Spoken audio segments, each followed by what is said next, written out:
The night in Obsidian Bay was never truly dark. It was an oil painting rendered in neon, with brilliant strokes of crimson, sapphire, and emerald bleeding across the rain-slicked asphalt. For Lyra Calloway, these lights were not beacons of glamour, but silent witnesses to her desperate flight. Her breaths came in hot, ragged puffs against the cool, damp air. The worn soles of her sneakers slapped against puddles in the narrow alley, the sounds echoing unnervingly between the brick walls. Behind her, two large figures kept pace. They weren't shouting, weren't even rushing. Their calm, predatory pursuit was the most terrifying thing of all. They knew she had nowhere to go.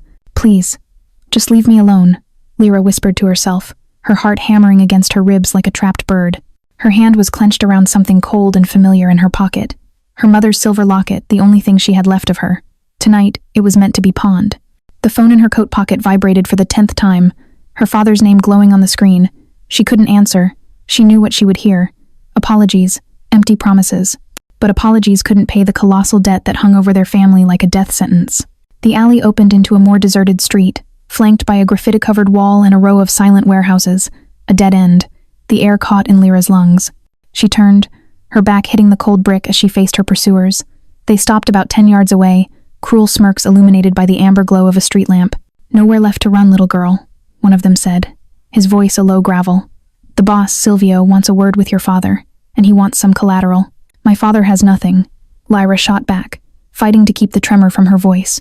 "We have nothing left." "Oh, there's always something to pay with," the other man sneered, his eyes raking over her insolently. Just as Lyra thought all hope was lost, a new sound cut through the night. It was the low, powerful purr of a high-performance car engine, a sound so deep and smooth it was alien to this part of the city. From the end of the street, a sedan, black as polished obsidian, moved toward them. Its headlights sliced through the darkness, forcing the two thugs to squint. The car came to a stop beside them, as silent as a stalking panther. The men's attention was completely captured by the vehicle. Their expressions shifted from arrogant confidence to confusion, and then to a flicker of genuine fear. Lyra didn't understand what was happening, but instinct screamed that this was her only chance. The rear passenger door clicked open, revealing an inviting, deep shadow within. Without a second's thought, Lyra bolted. She dodged past the stunned men, threw herself into the car's interior, and slammed the heavy door shut. "Drive!" she screamed, her voice raw with panic. The silence inside the car was absolute and unnerving.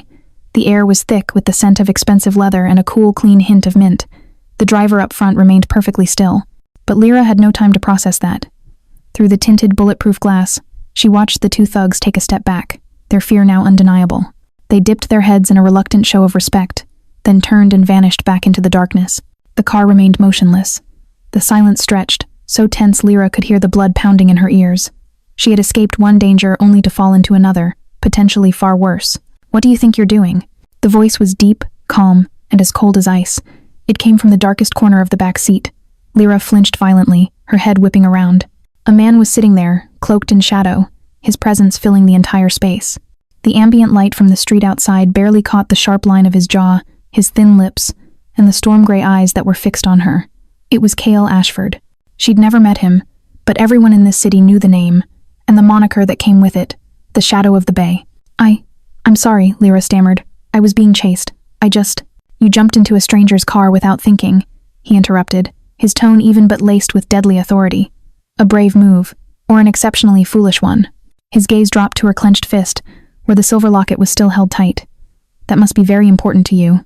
Instinctively, Lyra hid her hand behind her back. "That's none of your business." The faintest hint of a smirk touched Kael's lips. "Everything that happens on my streets concerns me, especially when Silvio Ricci's rats are causing a disturbance. What is your name?" The arrogance in his voice ignited a spark of defiance in Lyra, overriding her fear. "Why should I tell you?" Kael didn't answer immediately. He simply watched her, his gaze so sharp and analytical it felt like he was peeling back every layer of her defenses. "Because I saved you," he stated, as if it were a simple fact of physics, "and because I can just as easily throw you back to them. Your name." The unspoken threat hung in the air. Finally, Lyra broke. Lyra Calloway." "Lyra Calloway," Kael repeated softly, the name rolling off his tongue as if he were testing its weight. "Well, Miss Calloway, this is your lucky night." He tapped lightly on the partition separating them from the driver. "Leo, take her home." Lyra stared, stunned. You know where I live?" "I'm about to," Kael replied, leaning back into his seat, letting the shadows consume him once more. "Now get out of my car." His voice left no room for argument. Still trembling, Lyra scrambled to open the door and stepped out onto the pavement. The car pulled away as silently as it had arrived, leaving her alone on the empty street, her heart still racing. She was safe from the chase, but she had the chilling certainty that she had just trespassed into the den of a monster far more dangerous than the ones she'd been running from. In her hand, the silver locket suddenly felt impossibly heavy. The small apartment above the family coffee shop had never felt so small, so suffocating. The familiar, comforting sense of roasted coffee beans and old books, the very aromas that had always meant safety to Lyra, now did nothing to chase away the chilling memory of Kael Ashford's presence. She hadn't made it to the pawn shop. Her mother's locket sat on the small wooden table, its silver surface gleaming dully in the lamplight. The click of the lock turning made her jump. Her father, Arthur Calloway, stepped inside. His tall, thin frame seemed stooped, and he looked far older than his 50 years. "Lyra," he began, his voice thick with guilt. "I'm so sorry. I've been trying." "Trying to do what, Dad?" Lyra cut him off, the fear and anger she had suppressed all night finally erupting. "Try to borrow more money? Try to win it all back with one more bet? How much is it? How much do you owe Silvio Ricci?" Arthur avoided his daughter's piercing gaze. "It's going to be okay, sweetheart. I'll figure something out." "There is nothing to figure out," Lyra's voice cracked, tears finally welling in her eyes. "His men chased me tonight. I had to jump into a stranger's car just to get away. Do you have any idea how much trouble we're in?" As if summoned by her words, a harsh, insistent banging echoed from the shop door downstairs. It wasn't the knock of a customer. The cafe had been closed for hours. They both froze, looking at each other in shared terror. Arthur held a finger to his lips, gesturing for his daughter to stay quiet as he crept down the stairs. Lyra hid behind the wall at the top of the landing, her heart pounding in her throat. She could hear her father's trembling voice, then the low, cold tones of other men. A few minutes later, his footsteps returned, heavy and defeated. He was followed by 2 men in dark suits. One of them was the man from the alley. "Good evening, Miss Calloway," said the man leading them, a cruel smirk on his face and a thin scar cutting through his left eyebrow. "We're here to discuss the matter of your father's outstanding debt." "We'll pay," Arthur stammered. Just give us more time." "Time is a luxury our employer, Mr. Ricci, is no longer willing to extend," the scarred man said, walking around their small living space, his eyes assessing everything like a vulture. "The debt, with interest, now stands at $500,000. The number hit Lyra like a physical blow. She couldn't breathe. It was an impossible sum, more money than her family would ever see in a lifetime. "However," he continued, his stroll ending directly in front of Lyra, "our employer is a generous man. He is offering an alternative solution, a way to clear the slate completely." He held out a sleek tablet. On the screen was an elegant digital flyer, featuring a golden masquerade mask on a black silk background. The text below it read, "Le Masque Doré, a private auction." "What is this?" Lyra asked, her voice raspy. "A very exclusive event," the man explained. "A place where the most powerful men in this city come to acquire. Unique partnerships. Contracts are signed, alliances are forged. Sometimes, those contracts are of a more personal nature." He swiped the screen, and a new profile appeared. It was hers, her photo, her name, her age, and a short, disgusting description, an uncut diamond, full of fire and spirit. The blood in Lyra's veins turned to ice. You want to sell me?" The man shrugged, a gesture of casual cruelty. "Not a sale," he corrected smoothly. "Think of it as an auction for a marriage contract. The highest bidder clears your father's entire debt. In return, you become his wife. It's all perfectly legal on paper. A small sacrifice to save your father's life and keep this charming little place, wouldn't you agree?" Lyra's world imploded. This wasn't an offer. It was a verdict. She looked at her father, who stood with his head bowed, his shoulders shaking with shame and helplessness. She looked back at the enforcers, at the cold, dead look in their eyes, and she thought of Kael Ashford, of the world she had accidentally stumbled into, a world where a person could be bought and sold like property. They had backed her into a corner. Her freedom, or her father's life. The scarred man placed a pen and a single sheet of paper on the table. "We need your consent by dawn. Think carefully, Miss Calloway." They left, their footsteps heavy on the stairs, leaving behind a silence that was heavier still. Lyra stood frozen, staring at the contract. This was the judgment of the underworld, and she was the sacrifice. Taking a deep, shuddering breath to steady herself, she picked up the pen. A cold resolve settled over her, not of acceptance, but of silent rebellion. She would do this. She would endure. And somehow, someday, she would make the people who put her in this position pay. Her hand was perfectly steady as she signed her name on the dotted line. "I agree." The day of the auction passed in a surreal, numbing haze. Lyra didn't speak, didn't eat. She existed in a silent void, a passenger in her own body. In the late afternoon, 2 women arrived at the apartment. They were professionals, their faces impassive, their movements efficient. They spoke not to Lyra, but about her, as if she were a mannequin to be dressed. The skin tone is good. A little flush would enhance it. The hair has a natural wave. We'll work with that. The dress is a midnight blue. It will complement her eyes. They led her to a chair and began their work. Lyra watched her own reflection in the mirror as they applied makeup, styled her hair into soft, elegant waves, and painted her nails a deep, glossy red. She felt utterly detached, as though she were watching a stranger being prepared for slaughter. Her father hovered by the doorway, his face a mask of agony and shame. He opened his mouth to speak several times, but no words came out. What was there to say? The contract was signed. The verdict was delivered. Finally, they presented her with the dress. It was a masterpiece of dark blue silk that shimmered under the light. It was beautiful, elegant, and felt like a shroud. As they zipped it up, the fabric clinging to her skin, the reality of her situation settled in her stomach like a stone. She was no longer Lyra Calloway, student and daughter. She was an asset, a product about to go on display. One of the women handed her a small, velvet box. Inside was a delicate silver mask, adorned with a single peacock feather. "All attendees will be masked," she said, her voice devoid of emotion. "You will wear yours until you are presented." The journey to the auction was silent. They drove her in a black town car with tinted windows, shielding her from a city that was oblivious to the night's grotesque transaction. The car pulled into a private underground garage, and she was escorted through a service entrance, up a silent elevator. The destination wasn't a grimy warehouse or a seedy backroom. The doors opened onto a scene of breathtaking, obscene opulence. They were in a grand hall, which Lyra recognized as the top floor of the old Obsidian Exchange, building a monument of marble and gold from a bygone era. Vaulted ceilings soared overhead, and crystal chandeliers cast a fractured, glittering light over the crowd below.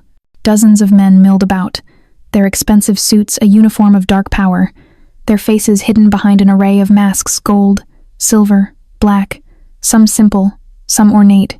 The air was thick with the scent of whiskey and ambition. Lyra felt 100 pairs of eyes turn to her as she was led through the room by a guard. With her mask on, she was anonymous, yet she felt utterly exposed, her every feature being judged and priced. She was guided to a small, private waiting room off the main hall, the door closing behind her with a soft, final click. The wait was an eternity. She could hear the low murmur of the crowd, the clinking of glasses, and then the smooth, amplified voice of an auctioneer beginning the night's proceedings. Her heart hammered against her ribs. Then, the door opened. "It's time, Miss Calloway." She was led onto a small, raised dais at the front of the hall. The bright lights were blinding. As she stepped into the center, her escort gently removed her mask. Now, she was the only one in the room with her face bare for all to see. The crowd fell silent. "And now, for our final and most unique offering of the evening," the auctioneer's voice boomed. "A rare opportunity. Not a simple acquisition, but a strategic alliance. A contract of marriage that brings with it a vibrant spirit and an unbreakable will." Lyra stood frozen, her hands clenched into fists at her sides, her chin held high in a desperate act of defiance. She refused to look weak. She scanned the sea of masked faces, searching for any sign of humanity and finding none. They were predators, circling. "We shall start the bidding at $250,000, the auctioneer declared. A paddle went up almost immediately. 250. 300, another voice called out. 350. The numbers climbed with sickening speed. 400. 450. Each bid was a nail in the coffin of her freedom. Her gaze landed on a man in the front row wearing a polished chrome mask that reflected the light. He bid with an aggressive, possessive energy. There was something familiar in his posture. With a jolt of horror, she recognized him as Silvio Ricci. He was here to claim his prize in person, to complete his conquest of her family. 700,000. Ricci's voice rang out, confident and final. The room hesitated. It was a substantial sum. The auctioneer began his final call. 700,000 going once, going twice. This was it. Her fate was to belong to the very man who had destroyed her family. Panic clawed at her throat. Sold for 1 million. The voice cut through the hall like shattering glass. It was calm, cold, and utterly commanding. Lyra's blood ran cold. She knew that voice. Every head in the room turned toward the source, a shadowed alcove at the back. A figure stepped out of the darkness and into the light. He was the only man in the room not wearing a mask. Kael Ashford stood there, his storm-gray eyes fixed directly on her. His face was a chiseled, emotionless mask of its own. His presence radiated a power so absolute that the very air in the room seemed to grow heavier, colder. Silvio Ricci visibly flinched, his confident posture collapsing. The auctioneer, momentarily stunned, quickly recovered. "We have a bid of $1 million from Mr. Ashford." Ricci, his face pale behind his mask, seemed to gather his courage. 1,200,000, he ground out. Kael didn't even look at him. His gaze remained locked on Lyra, a silent, possessive claim. He raised his chin slightly and spoke one word, his voice low but carrying to every corner of the silent hall. 5 million. A collective gasp swept through the crowd. It wasn't a bid, it was a declaration of war. It was a number so astronomically high it bordered on the absurd, designed not just to win, but to crush. Silvio Ricci sank back into his chair, utterly defeated. No one else dared to move to even breathe. The auctioneer, his professional composure restored, slammed his gavel down with a resounding crack that echoed in the cavernous room. Sold. To Mr. Kael Ashford. Lyra stood on the stage, bathed in light, her body trembling. She had been saved from the wolf, only to be claimed by the dragon. Across the sea of masked cowards, her eyes met Kael Ashford's. There was no warmth in his gaze, no triumph. There was only the cold, hard certainty of ownership. Her life was no longer her own. It now belonged to the shadow of the bay. The sound of the gavel felt like a prison door slamming shut. The immediate aftermath was a blur. The murmuring crowd parted like the sea as Kael Ashford descended from his alcove. He didn't rush. He moved with an unhurried, deliberate grace that was more intimidating than any display of aggression. His expensive leather shoes made no sound on the plush carpet. He stopped at the foot of the dais, his towering frame casting a long shadow that engulfed Lyra completely. He didn't offer a hand. He simply looked up at her, his gray eyes unreadable, and waited. It was a silent command. Come down. With legs that felt like lead, Lyra descended the few steps. One of the guards from the auction house moved to take her arm, but a sharp, almost imperceptible glance from Kael stopped the man in his tracks. Kael's authority was absolute, needing no words. He turned and began to walk toward a private exit, expecting her to follow. And she did. What choice did she have? She was his property now, bought and paid for with a sum that could purchase a small island. As she walked behind him, she could feel the stares of every man in the room on her back, a mixture of envy, pity, and sheer awe at the man who now owned her. They exited into a silent, marble-lined corridor. The man named Leo, the driver from the night before, was waiting by an elevator. He held the door open, his face as stoic and unreadable as his employer's. The ride down was suffocatingly silent. Lyra stood in one corner, Kael in the other, the physical distance between them doing nothing to lessen the crushing weight of his presence. He didn't look at her, yet she felt as if his gaze was dissecting her, cataloging every flaw, every sign of weakness. The elevator opened into the same private garage. The black sedan was waiting, its engine purring softly. Leo opened the rear door for her, and this time, Lyra got in without hesitation. Kael slid in after her, the space in the back of the car suddenly shrinking. The car moved smoothly into the city's glittering veins. Lyra stared out the window, watching the neon lights of Obsidian Bay blur into streaks of color. It was the same city she had lived in her whole life, but now it felt alien, a world she no longer belonged to. She was a ghost in her own life. You are not to speak unless spoken to, Kael said, his voice breaking the silence. It wasn't a suggestion, it was the first rule. Lyra's head snapped toward him. The shock was wearing off, replaced by a slow-burning anger. You paid $5 million for me. Don't you want to hear the sound of your new investment? The sarcasm was sharp, a desperate defense mechanism. His head turned slowly, and in the dim light of the passing street lamps, she saw a flicker of something in his eyes. Annoyance? Or perhaps amusement? I paid $5 million to acquire an asset, and to send a message to Silvio Ricci, he corrected her, his voice dangerously soft. The asset is you. The message is that what belongs to me is not to be touched. Your voice was not part of the transaction. So I'm just an object to you? A message? You are a solution to your father's problem, he stated flatly. And now, you are my problem. And I do not like problems. So you will follow my rules, and this arrangement will be tolerable. The car left the glittering heart of the city behind, climbing a winding road up the coastal cliffs. They passed through a massive, wrought-iron gate and pulled up in front of a house that was less a home and more a fortress of glass and dark stone, perched precariously over the roaring ocean below. It was beautiful, isolated, and utterly terrifying. A perfect prison. Leo opened her door. As Lyra stepped out, the salty sea air hit her face, cold and biting. Kael led her inside. The interior was vast, minimalist, and cold. Polished concrete floors, floor-to-ceiling windows revealing the churning black water, and sparse modern furniture in shades of black, gray, and white. There was no warmth, no personal touch. It was the home of a man who owned everything and cherished nothing. He led her to a large glass wall that looked out over the sea. These are the terms, he said, his back to her as he watched the waves crash against the rocks. You will live here. You will be provided with everything you need. Food, clothing, security. You will want for nothing material. He turned to face her, his eyes pinning her in place. In return, you will be my wife in public when I require it. You will be presentable. You will be obedient. And you will be convincing. You will not attempt to leave. You will not attempt to contact your old life. Your father's debt is cleared, and as long as you behave, He will remain safe. Is that understood? The word wife was a mockery. This wasn't a marriage, it was a sentence. And what do you get out of this? She asked, her voice trembling slightly. A pretty decoration for your arm at parties? For the first time, he moved closer, closing the distance between them until she had to tilt her head back to look at him. His scent, that same cool mint and something else, something clean and sharp like the ocean air enveloped her. What I get, he murmured, his voice a low vibration that seemed to run through her very bones, is compliance. You belong to me now, Lyra Calloway. Every breath you take because I allow it. Do not forget that. He held her gaze for a moment longer, a silent battle of wills. Lyra's heart pounded, a frantic drum against the cage of her ribs, but she refused to look away. She would not let him see her fear. She would not let him break her. Not yet. Finally, he stepped back. Leo will show you to your room. We have a charity gala in 2 days. You will be ready. With that, he turned and walked away, disappearing down a long hallway, leaving her alone in the vast, empty space. The sound of the ocean below was a constant, roaring reminder of her isolation. She was property, and her cage, for all its beauty, was still a cage.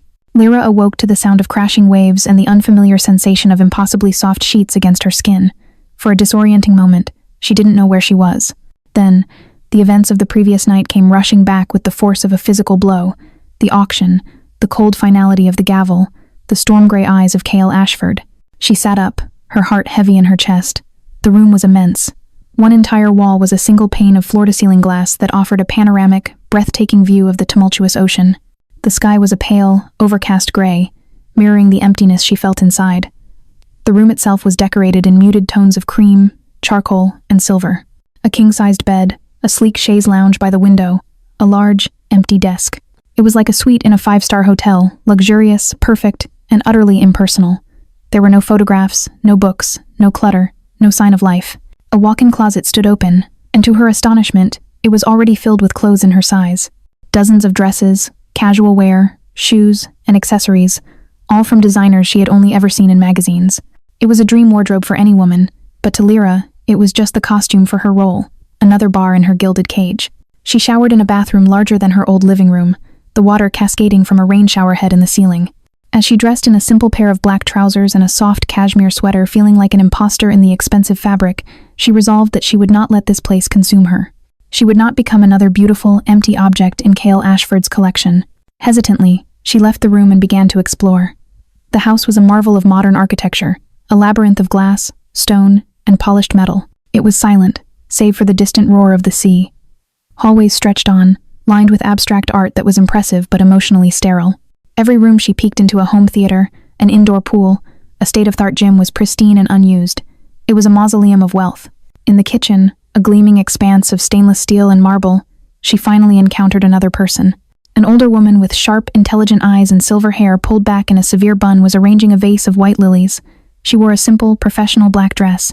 "Good morning," the woman said, her voice carrying a faint, unidentifiable Eastern European accent. "I am Anya Petrova. I manage the household.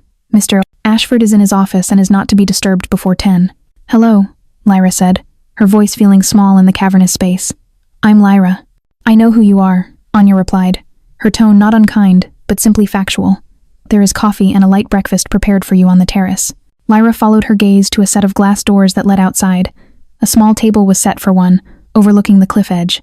The view was dizzying. "What are the rules here, Anya?" Lyra asked directly, deciding that pretending would be a waste of energy. Anya paused her work with the flowers and turned to face Lyra fully. "The rules are simple. You have full access to the house and the immediate grounds. The gardens, the pool, the library. You may request any food, any book, any film you wish. However, the property is secured. The gate will not open for you, and the cliffs are treacherous. You are Mr. Lieberwannen and Sonner Kof, Ashford's guest. You are to be kept safe, and you are not to leave." It was a perfectly polite, perfectly clear declaration of her imprisonment. "So I'm a prisoner," Lyra stated, the words tasting like ash. "You are the lady of the house," Anya corrected gently, though there was a hint of steel in her eyes.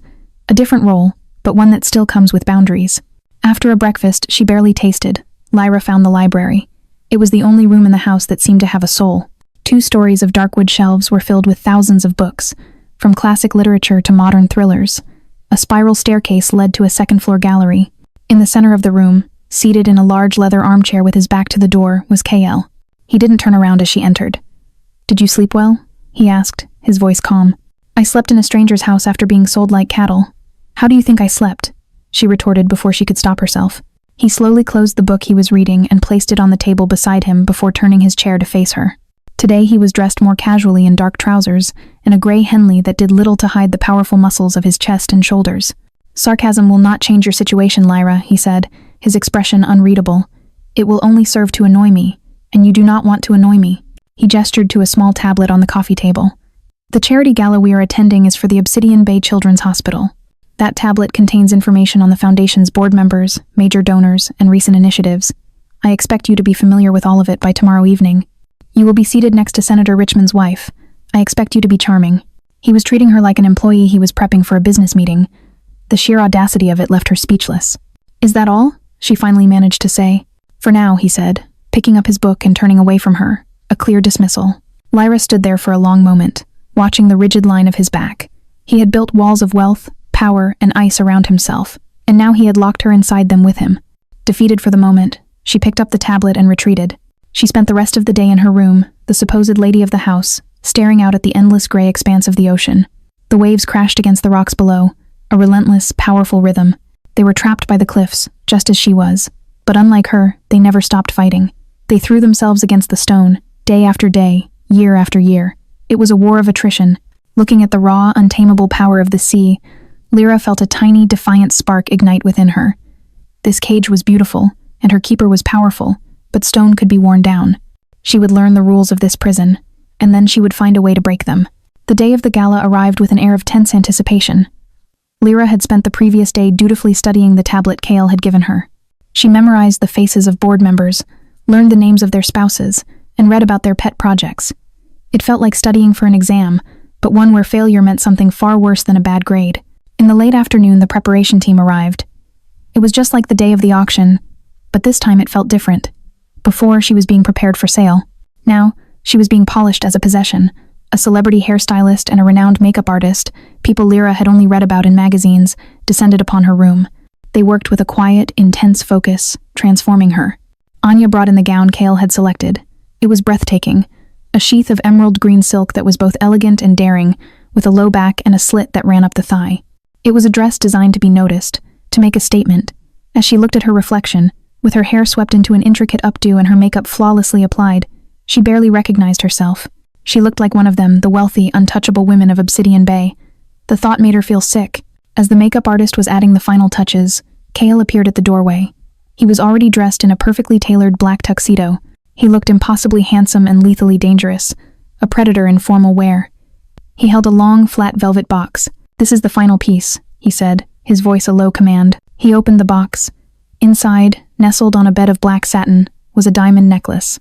It wasn't a modern, flashy piece, but an intricate, vintage design of cascading diamonds that shimmered with an inner fire.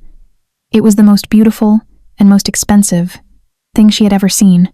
He stepped behind her, and Lyra's breath hitched as his fingers brushed the bare skin of her neck to fasten the clasp.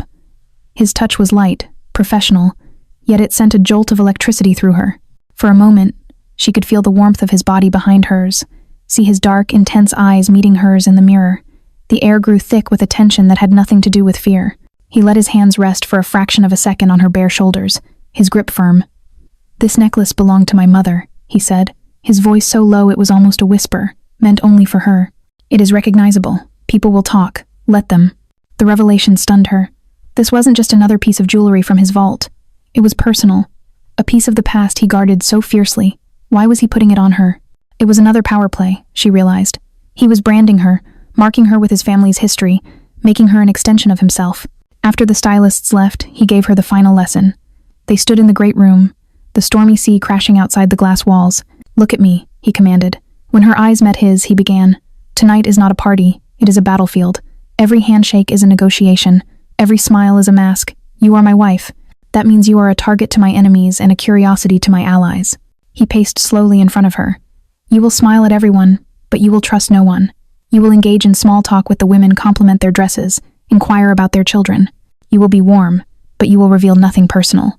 If a man who is not me holds your attention for more than a minute, you will excuse yourself. If anyone asks you about us, you will tell them you are deliriously happy. And if I don't?" she challenged, her voice quiet. He stopped directly in front of her. If you make a mistake, you will not only embarrass me, you will expose a weakness. And in my world, weakness is an invitation for attack. An attack that could be directed at you, or at the family you tried so hard to protect. Do you understand the stakes? The veiled threat was clear. Her father's safety was still the leash he held. Yes, she said, her jaw tight. Good.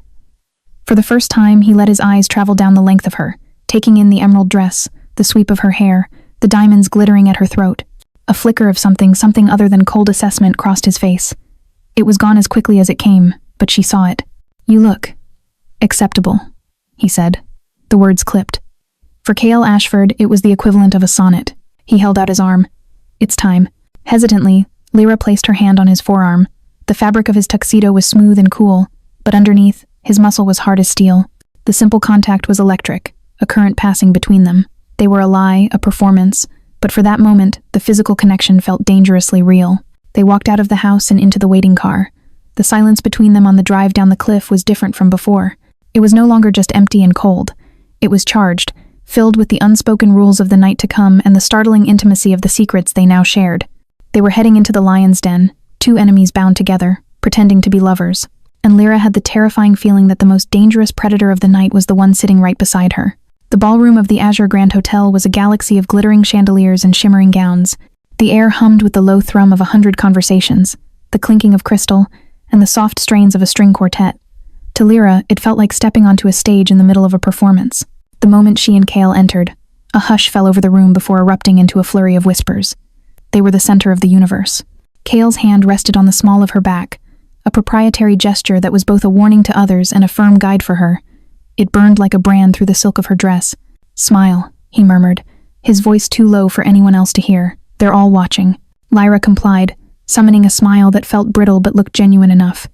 The first hour was a whirlwind of introductions. She dutifully played her part, channeling the charm she had learned in her theater classes. She complimented Senator Richmond's wife on her humanitarian work, discussed art with a technology billionaire, and listened patiently to a long story from the hospital's chief surgeon. She followed Kael's rules perfectly, revealing nothing, deflecting personal questions with practiced ease. Through it all, she was acutely aware of Kael beside her. He was a silent, powerful presence, steering her through the social labyrinth. He would interject with a sharp comment, a knowing glance, or a subtle pressure of his hand that told her when to end a conversation. He was in complete control. But then, she found herself speaking with Dr. Eris Thorne, a kind-faced pediatric oncologist. He wasn't talking about donations or politics. He was talking about the children. He spoke of their resilience, their bravery, and the small joys they found despite their illnesses. We just opened a new art therapy wing, he was saying, his eyes shining with passion. It's incredible to see what they create. It gives them a voice when they don't have the words for their fear or pain. For the first time all night, Lyra's smile was genuine. The mask slipped. That's wonderful, she said, her voice filled with sincere warmth. My mother used to say that art is the soul's way of speaking. I used to volunteer at a community arts center. The work you're doing it's the most important work of all. From the corner of her eye, she saw Kael watching them, his expression unreadable. She had gone off script, shown a piece of her real self. She expected a warning grip on her back, but none came. He simply watched, his gaze intense. Their conversation was interrupted by the arrival of Silvio Ricci. His chrome mask was gone, but his face was just as hard and polished. He was flanked by two associates. Ashford, Ricci said, his voice slick with false congeniality. I was surprised to see you here. I didn't take you for the charitable type. His eyes flickered to Lyra, a possessive glint in their depths. And this must be the lovely bride. A pleasure to see you again, Miss Calloway. Or should I say, Mrs. Ashford. Lyra froze, the blood draining from her face. Kael's hand tightened on her back, a firm, reassuring pressure. He stepped slightly in front of her, a subtle act of shielding. Ricci, Kael's voice was pure ice.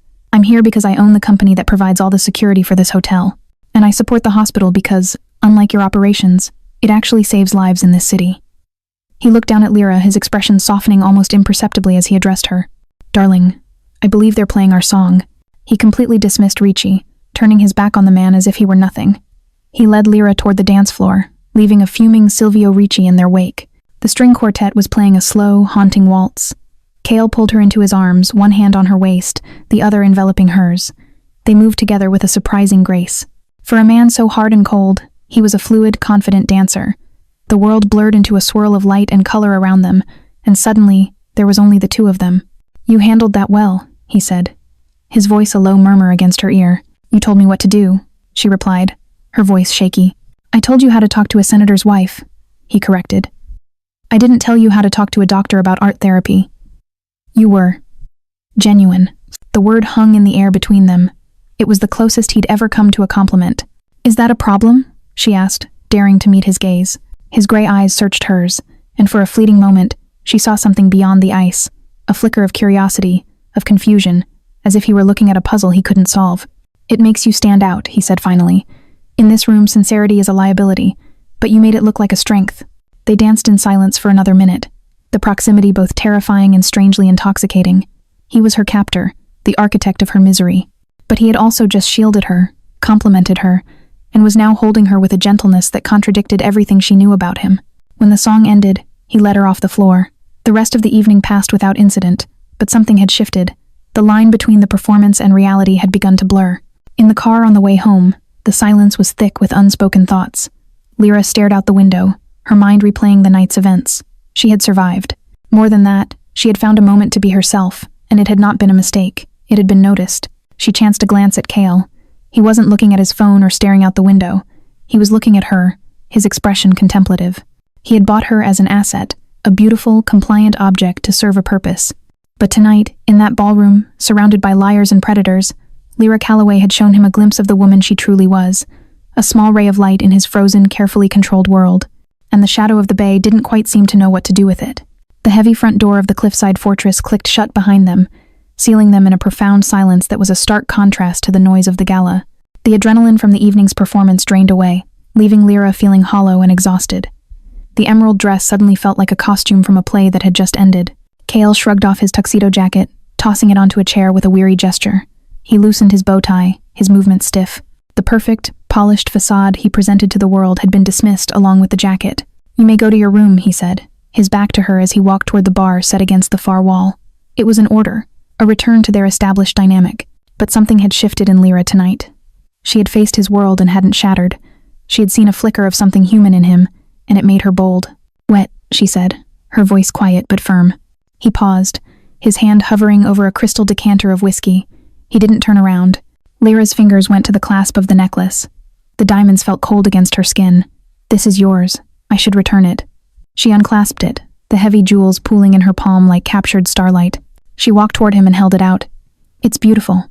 Your mother had exquisite taste. Kael finally turned, his eyes landing on the necklace in her hand. For a moment, his expression was unguarded, and she saw a flash of raw, deep-seated pain. It was a wound crudely stitched over, and her words had just pulled at the thread. Keep it, he said, his voice rough. He poured a generous amount of whiskey into a glass. I can't, Lyra insisted softly. This is personal. It's a part of your family. I'm not. You are my wife, he stated, the words tasting like a lie even to him. He took a long swallow of his drink. That makes it your property by extension. A pretty lie for a pretty lie. The bitterness in his tone was unmistakable. He was a man who hated the charade as much as she did. Curiosity, sharp and dangerous, pricked at her. What was she like? Lyra asked, her voice barely a whisper. Your mother. He went still. The question hung in the air, a flagrant breach of their unspoken rules. He was supposed to be the monster, the captor. She was not supposed to ask about his heart. He stared down into his glass as if the answers were swirling in the amber liquid.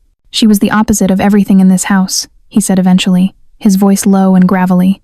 She loved color. She would have hated all this gray. She said it was the color of a life without passion.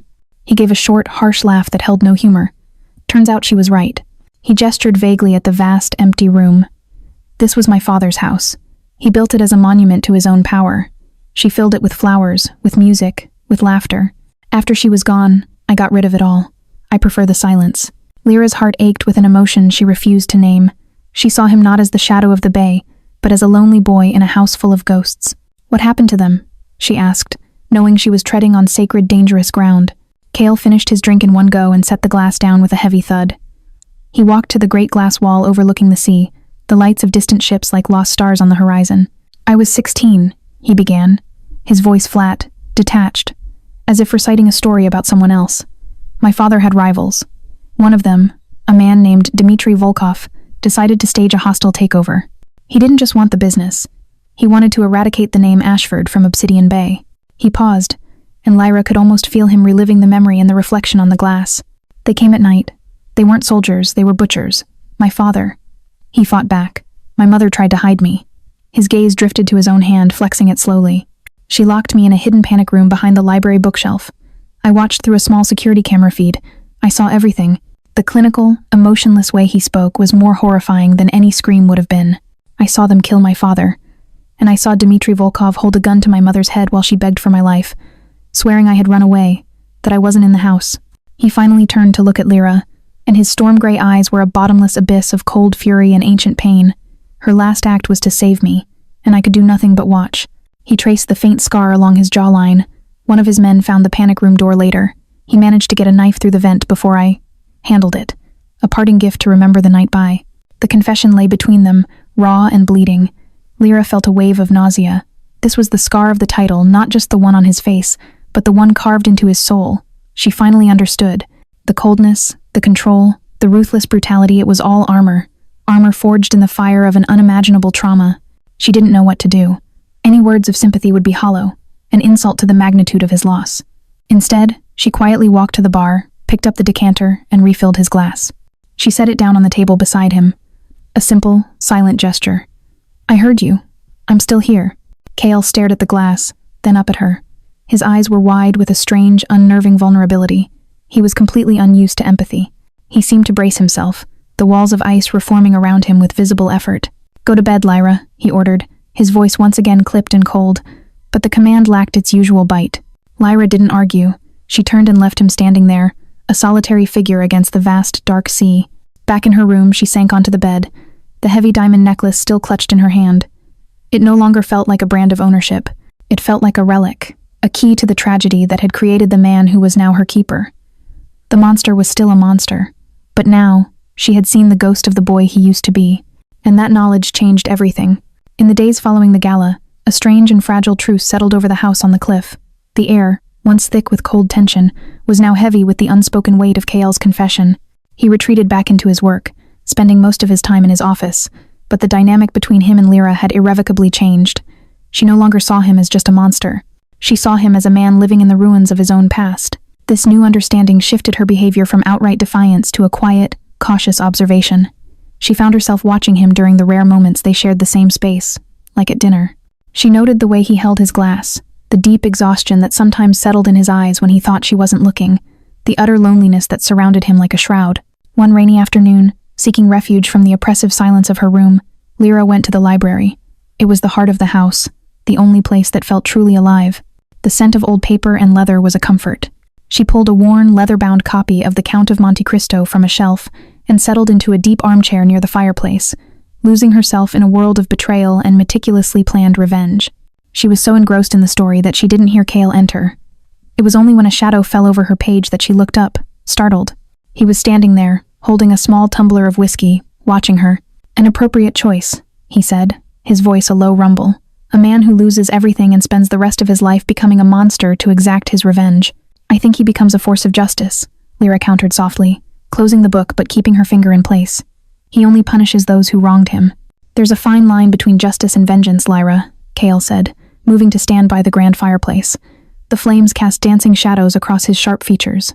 And the cost of walking that line is your soul. Dante's lost his capacity for love, for simple happiness. In the end, his victory was a hollow one. His insight was so sharp, so unexpectedly profound, that it took her aback. This was not the brute she had imagined him to be. This was a man who understood the nuances of classic literature. You've read it, she stated, more than asked. My father insisted I read the classics, he replied, a bitter edge to his tone.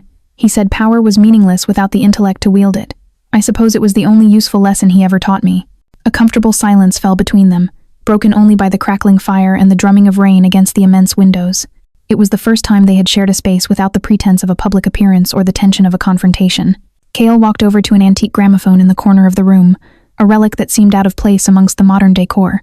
He sifted through a collection of records before selecting one and placing it on the turntable. The needle dropped with a soft hiss, and then the room was filled with the melancholic, soaring melody of a Chopin waltz. The music was beautiful, heartbreakingly so. It spoke of longing, of sorrow, and of a fragile, fleeting beauty. Lyra watched, mesmerized, as Kael stood listening. His eyes closed for a brief moment. In that instant, he looked younger, stripped of the armor he wore so constantly. He turned and looked at her. The air crackled with a sudden, unspoken energy. "My mother taught me how to dance," he said, his voice quiet. "She said that no matter how ugly the world got, there was always grace to be found in a waltz." A foolishly romantic notion. He crossed the space between them in a few silent strides and stopped in front of her chair. He held out his hand. "Stand up." Her heart leaped into her throat. It was a command, but it felt like an invitation. Her mind screamed at her to refuse, to maintain the distance, but her body betrayed her. She placed her hand in his. His grasp was warm and firm. He led her to the open space in the center of the library. "The steps are simple," he murmured, his voice a low vibration against her ear as he drew her closer. "Just follow my lead."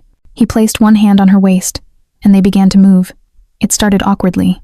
Lyra was stiff with apprehension, hyper-aware of his proximity, of the hard planes of his chest, of his hand burning through the fabric of her sweater. But Kael was a patient, confident leader. He guided her effortlessly, his steps sure and measured. Slowly, she began to relax. She let the music carry her, let him guide her. They spun slowly under the warm glow of the library lamps, a secret dance for an audience of two. This was not the shadow of the bay, the ruthless crime lord. This was a man, haunted and lonely, sharing a moment of grace with her. Her anger, her fear, her resolve to hate him, it all melted away in the fluid, hypnotic motion of the waltz. There was only the music, and the man holding her as if she were something precious. The final, sorrowful notes of the piano faded, and they slowed to a stop in the center of the room. They stood in silence, still holding each other, closer than they had ever been. Lyra could feel his heartbeat, a steady, powerful rhythm beneath her palm. She looked up, and his gray eyes were dark with an emotion she couldn't name. It was raw, vulnerable, and utterly captivating. The moment stretched, taut and fragile. Then, as if waking from a dream, Kael blinked. The spell was broken. He released her abruptly, stepping back as if he'd been burned. The walls of ice slammed back into place, his expression once again becoming an unreadable mask. "That's enough," he said, his voice harsh. He turned his back on her and walked over to the gramophone, lifting the needle with a sharp scratch. The silence that rushed back in was heavier, more profound than before. Without another word, he strode out of the library, leaving Lyra standing alone, her body still humming from his touch, her heart pounding with a terrifying and unfamiliar rhythm. The waltz was over, but she knew, with a certainty that both thrilled and terrified her, that this was just the beginning of a much more dangerous dance. The week after the waltz in the library was deceptively calm. A routine began to form, almost domestic in its rhythm. Lyra would spend her mornings reading in the garden, the salty air, a constant companion. In the afternoons, she would explore the vast library, losing herself in other worlds. Kael remained a distant, brooding presence, engrossed in his work. They shared silent dinners, the space between them filled with the memory of the music and his shocking confession. The gilded cage was starting to feel less like a prison and more like a strange, isolated sanctuary. Lyra was beginning to forget the violence that had brought her here. That illusion was shattered on a crisp Friday afternoon. "Get dressed," Kael commanded, appearing at the library door where she was reading. He was dressed in a sharp, dark gray suit. "We have a meeting." "We?" Lyra asked, looking up in surprise. He had never taken her with him before. "I'm meeting a business associate at a neutral location downtown," he explained, his tone leaving no room for argument. "My wife's presence will lend an air of legitimacy. It's a simple real estate negotiation. You will sit there and look pretty. It shouldn't take long." Despite his casual explanation, Lyra felt a knot of anxiety tighten in her stomach. There was a hardness in his eyes, a heightened alertness in his posture that she hadn't seen since the night of the gala. The journey into Obsidian Bay was tense. Leo drove, his eyes constantly checking the mirrors. Kael sat beside her in the back, silent, his gaze sweeping the streets, tracking every car that got too close. He wasn't relaxed. He was coiled, like a panther ready to spring. The simple real estate negotiation felt like a lie. They avoided the main highways, taking a route that led them through the city's older industrial district. Warehouses with broken windows and rust-stained walls loomed over them. The streets were nearly deserted. "Almost there," Leo said, his voice tight. It happened in an instant.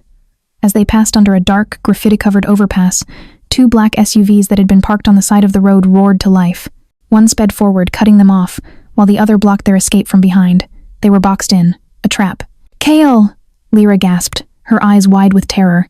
Before she could even process the danger, Kael moved. The transformation was terrifying. The quiet, brooding man from the library vanished, replaced by the shadow of the bay. "Down!" he roared, shoving Lyra's head below the level of the window and covering her body with his own. The world became a claustrophobic space of expensive wool, the scent of his cologne, and the hard, unyielding muscle of his back. A split second later, the car's armored windows spiderwebbed as bullets hammered against them with deafening, percussive cracks. The sound was ear-splitting, the violence visceral. "Leo, left!" Kael commanded, his voice lethally calm amidst the chaos. "Ram them!"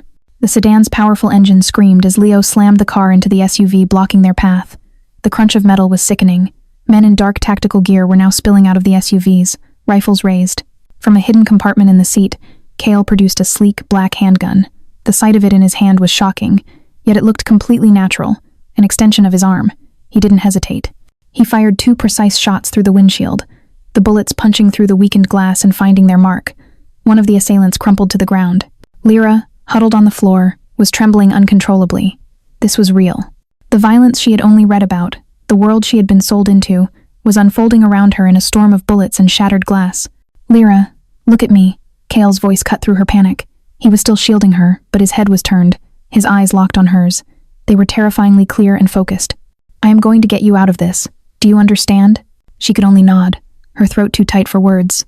"Leo, on my signal, reverse and right. Get us on the pier road," Kael ordered. He checked his weapon, his movements economical and deadly. He was a soldier in his element. He gave Lyra's shoulder a firm squeeze. "Stay down." He moved away from her, using the door as a shield as he returned fire. The enclosed space filled with the smell of gunpowder. Lyra risked a glance over the seat and saw at the brutal efficiency of his violence. He wasn't a brawler.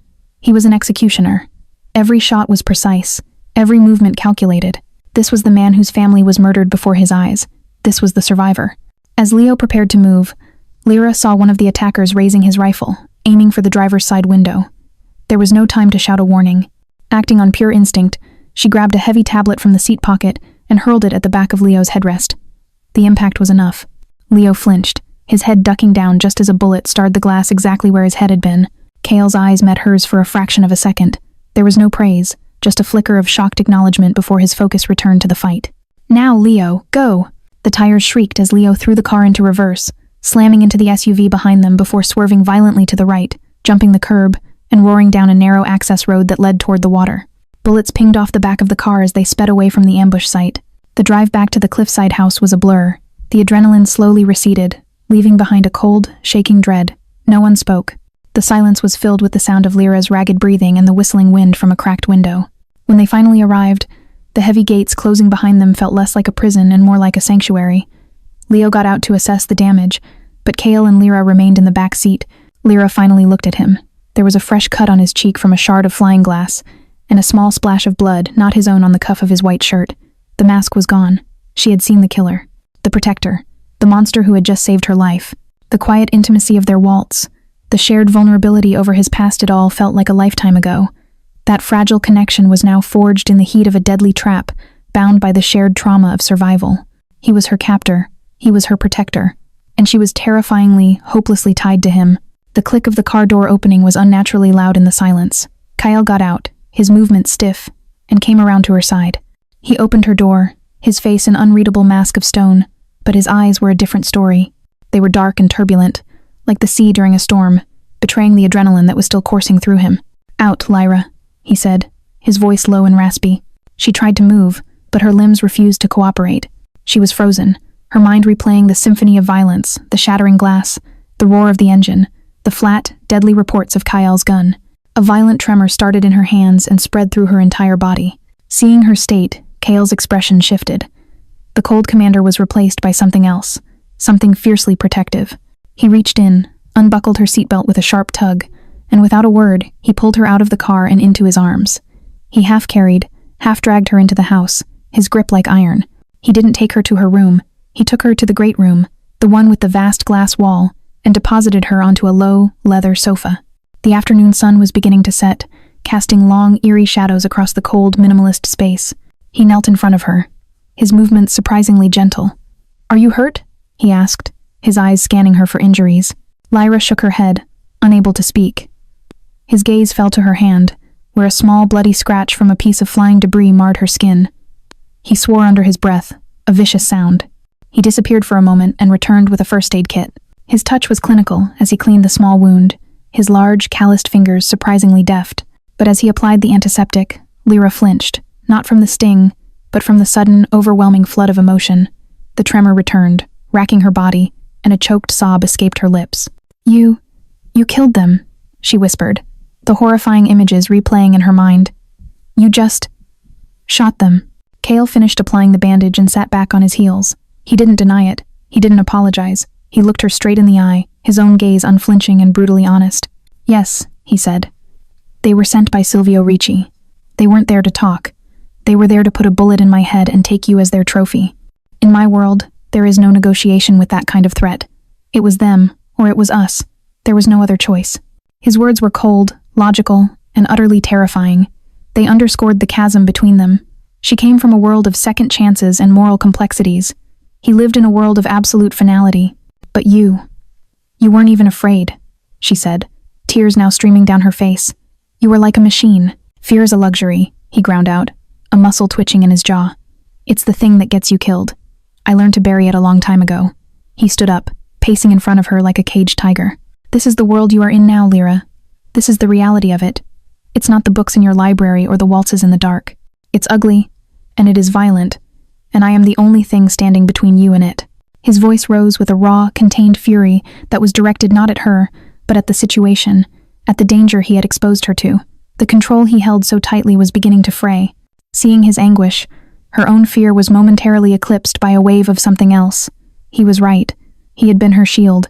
His violence had been her salvation. The man who terrified her was also the only reason she was still breathing. She rose from the sofa, her legs still unsteady, and faced him. "I know," she whispered. The simple acknowledgement seemed to unmoor him. He stopped pacing and stared at her, the fury in his eyes warring with a desperate, unfamiliar emotion. The space between them crackled with the raw energy of their shared trauma. They were two survivors, stripped bare of all pretenses. He closed the distance between them in a single stride. His hand came up, his thumb brushing away a tear from her cheek, the gesture shockingly tender. His gaze dropped to her lips.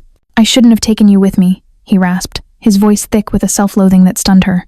And then he kissed her. It wasn't gentle, it wasn't romantic, it was a collision. It was desperate, raw, and possessive. His mouth claimed hers with a bruising intensity, a kiss that tasted of whiskey, gunpowder, and profound loneliness.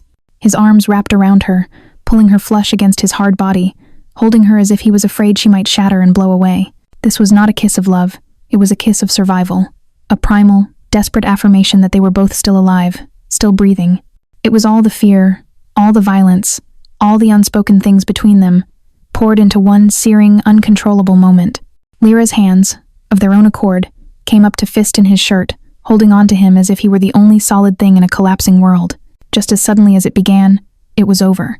Kael tore himself away from her, a look of shock and self-disgust on his face. He stumbled back, breathing heavily, running a hand through his hair.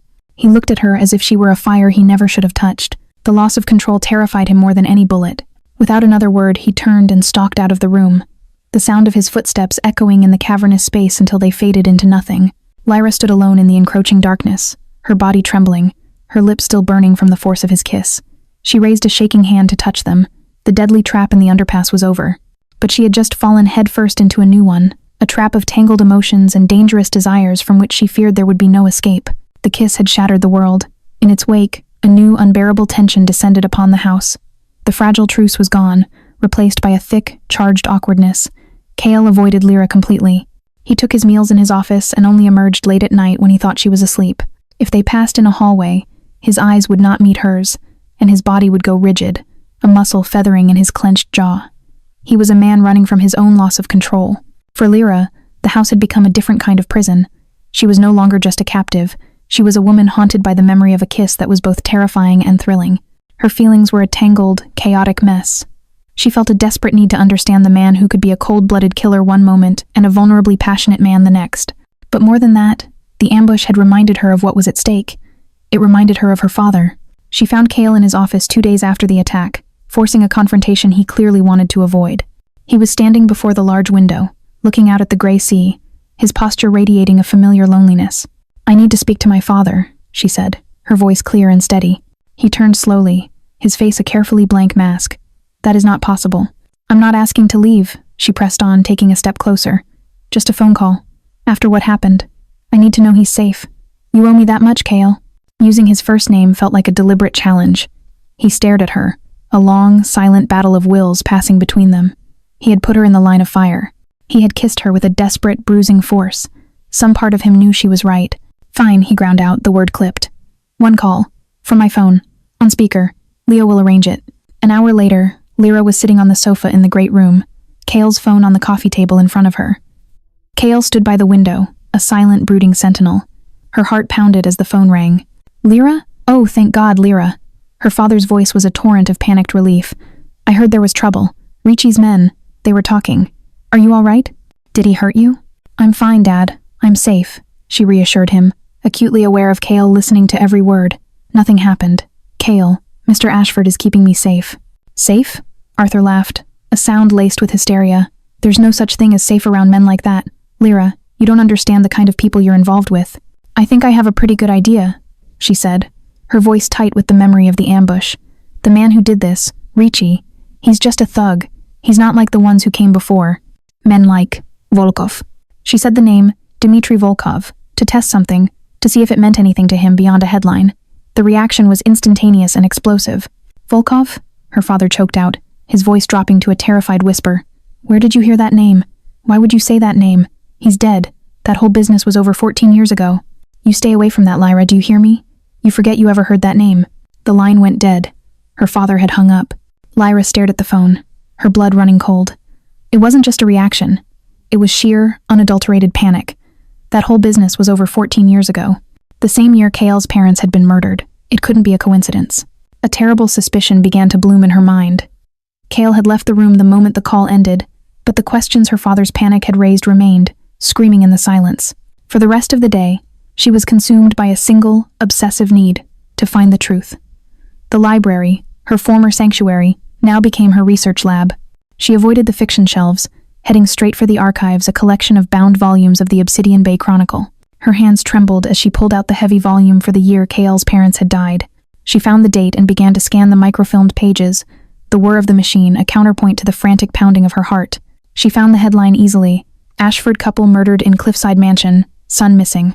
The article detailed the brutal scene, the suspected gangland execution, the speculation about Dmitry Volkov's involvement.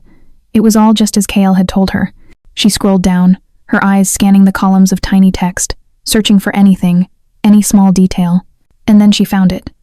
A small paragraph near the end of the article, under the subheading Police Seek Witnesses. Sources within the OBPD confirm they are attempting to locate a potential key witness for questioning. The witness, an architect contracted by the Ashfords for a renovation project on the estate's east wing, was reportedly on-site late that evening to take measurements. It is believed he may have seen a vehicle leaving the premises around the time of the murders. The man, who has since disappeared from his known residence, has been identified as local architect Mr. Arthur Calloway. The world tilted on its axis. The whir of the machine faded into a dull roar in her ears. Arthur Calloway. Her father. She read the name again and again, but it refused to change. Her father hadn't just known the name Volkov. He had been there. He had been a witness to the worst night of Kael Ashford's life. The gambling debt, Silvio Ricci, the auction. It all clicked into place with horrifying clarity. This wasn't random. Her father must have owed Ricci money, and Ricci, knowing the old story, must have realized he had the perfect leverage. He hadn't just found a random girl to sell. He had found the daughter of the one man with a secret that could destroy Kael Ashford. Her presence in this house, in this life, was not an accident. It was a perfectly sprung trap, built on a 14-year-old secret. A secret her father had buried, a secret that had just risen from its grave. And she was standing in the house of the one man in the world who could never, ever find out. Lyra felt the library, her former sanctuary, closing in on her. The name on the microfilm seemed to burn into her retinas. Arthur Calloway, her father, a witness, a participant in the narrative of Kael's darkest hour. The shock was a physical blow, sucking the air from her lungs and leaving a roaring in her ears. It wasn't just a secret. It was a betrayal that recontextualized her entire life. Her father's constant anxiety, his fear of shadows, his desperate gambling. It wasn't just a weakness of character. It was the frantic running of a man haunted by a ghost he had helped create. The sacrifice she had made, believing she was saving a flawed but good man, now felt like a sick cosmic irony. She had sold herself to atone for a sin she never knew her father had committed. She stumbled out of the library, the microfilm still loaded in the reader, a ticking time bomb of a secret. She knew, with chilling certainty, that she had to speak to him again. The thought of Kael, of the fragile, budding connection between them, the waltz, the confession, the desperate kiss made her stomach clench with guilt. Every moment she spent in his house, under his protection, was a lie. She found Kael in his office, the door uncharacteristically ajar. He was on the phone, his voice clipped and authoritative. He was arranging for a new vehicle, discussing security protocols with a chilling efficiency. The ambush was still fresh, and he was reinforcing his fortress. He glanced up as she appeared in the doorway, and his conversation came to an abrupt end. "What is it?" he asked, his tone wary. Lyra took a breath, forcing herself to channel the raw emotion that was already churning inside her. "I need to talk to my father," she said, her voice shaking with a genuine distress that needed no acting. The way he hung up. "Something is wrong. I'm scared for him, Kael." He studied her, his gray eyes narrowed, searching for any sign of deception. He saw only the panic in her eyes, the paleness of her skin. He attributed it to the aftershocks of the ambush and the unsettling phone call he had witnessed. A flicker of something guilt perhaps crossed his face. "One more call," he conceded, his voice tight. "Then it's done. I don't want his instability affecting you." The setup was the same. The speakerphone on the coffee table, Kael a silent sentinel by the window. When her father answered, his voice was thin and reedy. "Lyra, why are you calling again? You shouldn't." "I needed to hear your voice," she began, choosing her words with life-or-death precision. "Dad, I was in the library. I was reading some old newspapers about an old renovation project on an estate's east wing from about 14 years ago." The silence on the other end of the line was absolute, a dead weight of dread. When he finally spoke, his voice was a broken whisper. "No." "Yes," she pressed, her own voice cracking. "I saw the article, Dad. I saw your name. Now you are going to tell me everything. The truth. All of it." Kael, standing by the window, went perfectly still. He couldn't know the context, but he heard the shift in her tone, the quiet, devastating accusation. He turned slowly, his full attention now fixed on the conversation. And then, the truth came spilling out of Arthur Calloway in a torrent of shame and fear. "I was in debt then too, Lyra. It was never as bad as this, but it was enough. Volkov's men. They found me. They knew I was the architect on the Ashford project. They knew I had the floor plans, the security codes." Lyra felt the blood drain from her face. This was so much worse than she had imagined. "They blackmailed me," her father sobbed. "They said they would hurt your mother. They hurt you. I was a coward. I gave them what they wanted. I was supposed to be there that night to disable a secondary alarm, but I couldn't do it. I got there, I saw their cars arriving, and I ran. I just ran, Lyra. I left them there. I didn't see what happened, but I heard about it the next day. I knew I had helped them. Complicit. Her father had been complicit." Kael took a step away from the window, his body rigid, his expression thunderous. He didn't understand the specifics, but he heard the key words: debt, blackmailed. I was there that night. I ran. "And Ricci?" Lyra forced herself to ask, her voice hollow. "Ricci was one of Volkov's lieutenants," Arthur confessed. "He was just a young thug back then, but he knew the story. He knew I was the architect who disappeared. When I fell into his debt recently, he knew he had me. The auction. It wasn't just about the money, Lyra. It was his way of getting at Ashford, of putting the witness's daughter right under his nose. A cruel joke. The final piece of the puzzle clicked into place. The truth, in its full, monstrous form, was finally laid bare. She was not a random girl.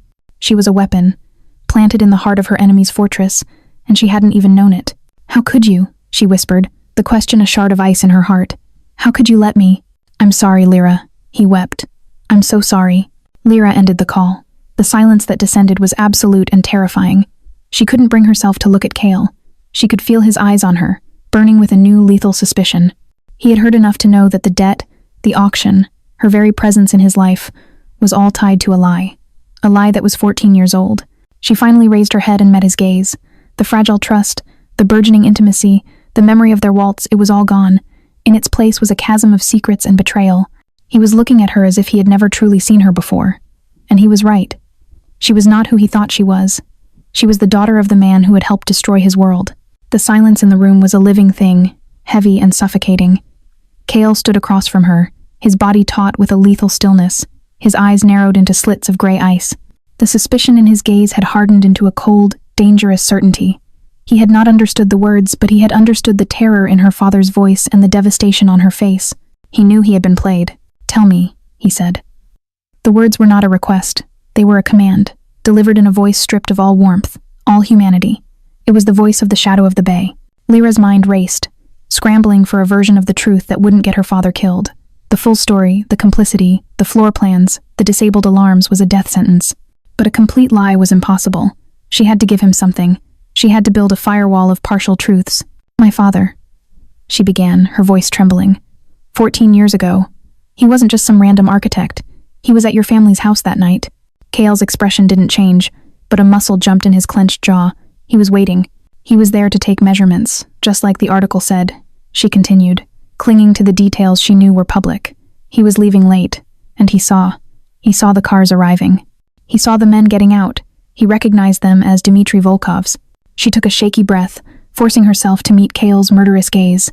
He was a coward, Kael. He was terrified. He didn't know what to do, so he did nothing. He ran. He left the city and he buried it, and he has been running from it ever since. It was a masterful lie of omission. It painted her father as a pathetic, frightened man, but not a traitor. Kael stared at her for a long, silent moment, processing the information. Then, he let out a sound that was not quite a laugh, but something far more chilling. It was a sound of pure, hollow disbelief. He ran, Kael repeated, the words dripping with venom. Your father was the sole witness to my family's murder, and for 14 years he ran. He took a step closer, his voice dropping to a dangerous whisper. And now Ricci, Volkov's old dog, sends the coward's daughter to me as a gift. The universe has a sick sense of humor. His eyes raked over her, no longer with grudging admiration or confused desire, but with a profound, cutting disgust. And you, when did you find out? Was this all part of the act? Was the damsel in the alley just a prelude to the performance? No, Lyra cried, the accusation striking her like a physical blow. I just found out. In the library, right before I called him. You have to believe me. Believe you? He sneered, closing the distance between them until she was forced to look up at him. Why should I? Every moment you have been in this house has been a lie. Our dance in the library. Was that you searching for a weakness? The kiss? Was that a ploy to see how far you could push me? He was weaponizing their moments of intimacy, turning them into evidence against her. It was cruel, and it was devastatingly effective. That's not true and you know it, she shot back, her own anger surging to meet his. My father is a coward, yes. He is a weak man who made a terrible mistake, and he has lived in hell for it ever since. But I am not him. I didn't know anything. I am just as much a victim of his secrets as you are. A victim? He scoffed. You are his blood. His lie is your lie.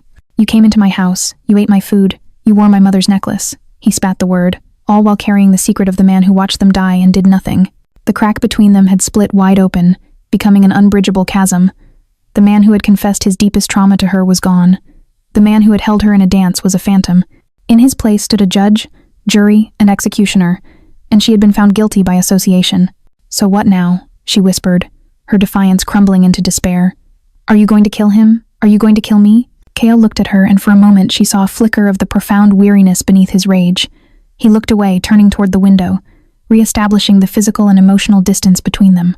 Killing your father would be a mercy he doesn't deserve, he said, his voice flat and dead. I want him to live with his cowardice. And you, no, you are still useful. Silvio Ricci still wants you, which means you are still a valuable piece on the board. He turned back to her, his eyes completely empty of any emotion she had seen before. They were the eyes of a stranger.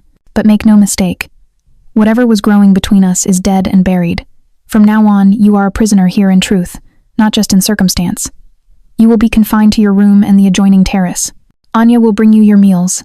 Our arrangement is purely transactional. You are my property. Nothing more. He didn't wait for a reply. He simply turned and walked out of the room, leaving her standing in the wreckage of her own lies. She had protected her father's life, but she had sacrificed everything else. The truth hadn't set her free. It had locked her in a new, colder, and far lonelier cage. The crack was now a canyon, and she was utterly, completely alone on one side of it. The days that followed fell into a monotonous, soul-crushing rhythm. Lyra's world shrank to the four walls of her luxurious bedroom and the windswept stone of the adjoining terrace. The gilded cage had become a true prison. Anya brought her meals on a tray, her expression professionally neutral, her words limited to polite necessities. The vast, silent house that she had once begun to tentatively explore was now a world away, its doors closed to her. From her terrace, she could sometimes see him.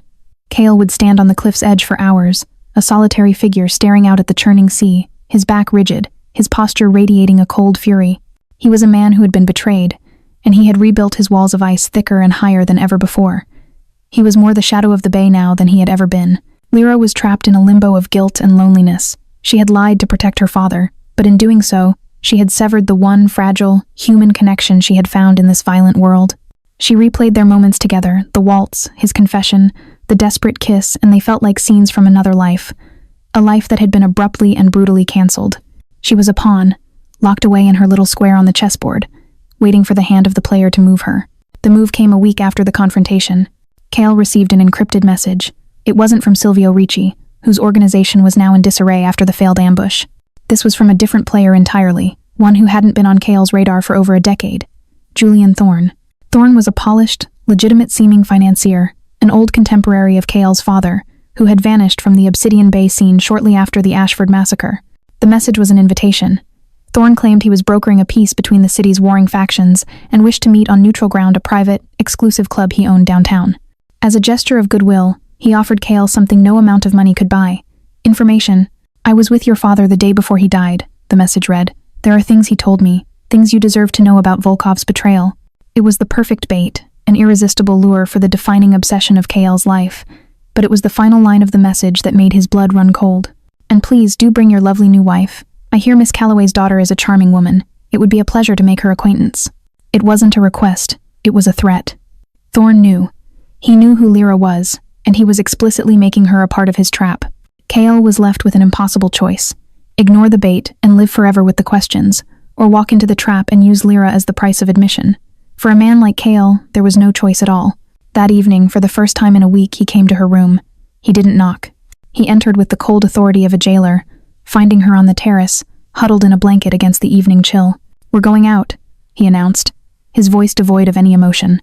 Lyra turned, surprised by his sudden appearance. "Out where? Another gala?" she asked, a bitter edge to her voice. "A meeting," he said, his eyes hard as stone. "With a man named Julian Thorne. He was an old associate of my father's." He didn't need to say more. Lyra was intelligent enough to read the danger in his tone, in the rigid set of his shoulders. This was not a social call. "Why do you need me?" she asked, already knowing the answer. "Because he asked for you by name," Kael stated flatly. "He knows who your father is. You are the reason for this meeting. You are his leverage against me." The truth of her situation was laid bare. She was not just a prisoner. She was a strategic asset, a pawn to be moved into a position of danger for the sake of the game. Her feelings didn't matter. Her safety didn't matter. All that mattered was her value to the players. A strange, cold calm settled over Lyra. She had spent a week drowning in despair. But this was a call to action. Being locked in her room gave her no power. But being on the board, even as a pawn, meant she was in the game. "What do you want me to do?" she asked, her voice steady. Kael seemed taken aback by her lack of argument, her immediate acceptance of the danger. He had expected tears or defiance. Instead, he saw a quiet, steely resolve in her eyes that he hadn't seen before. "You will do exactly as I say," he instructed, his voice low and intense. "You will stay by my side. You will not speak to Thorne unless he speaks to you first. You will be observant, and you will show no fear. He is testing me, using you to see if I have a weakness. We will show him none. We." The word hung in the air, a stark reminder of their unwilling alliance. They were enemies, bound by betrayal, but in the face of a greater threat, they were once again on the same side.